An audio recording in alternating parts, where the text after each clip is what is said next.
বছরের প্রথম দিন মানে পহেলা বৈশাখে পরবো বলে এই শাড়িটা কিনেছিলাম, তবে ডেলিভারি পাওয়ায় একটু লেট হওয়ায় আপনারা দেখেইছেন যে অন্য একটা শাড়ি পরেছিলাম।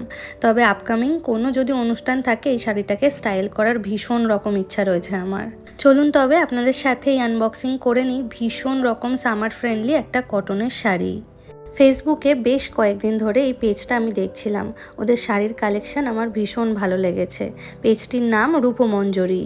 মূলত ওদের বেশিরভাগ শাড়ি কিন্তু প্রিমিয়াম কটনের ওপরেই থাকে, তার মধ্যে থেকেই আমি একটা চুজ করেছিলাম।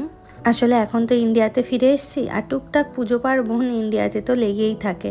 আর আমার কাছে না সাদা লালে তেমন কোনো শাড়ি ছিল না, সেই জন্যই এই শাড়িটা অর্ডার করা। আর নতুন বছরের সকালের দিকে এরকম লাল সাদা একটা শাড়ি পরলে ভীষণ সোভার, ভীষণ সুন্দর লাগে। আর কোয়ালিটিটাও ছিল কিন্তু একদম প্রিমিয়াম কটন। পুরো শাড়িতে রয়েছে বুটি এবং শাড়িটার পাটটাও রয়েছে কিন্তু গঙ্গা যমুনাতে। খুব তাড়াতাড়ি শাড়িটা স্টাইল করে আপনাদের সাথে ফটো ভিডিও শেয়ার করব।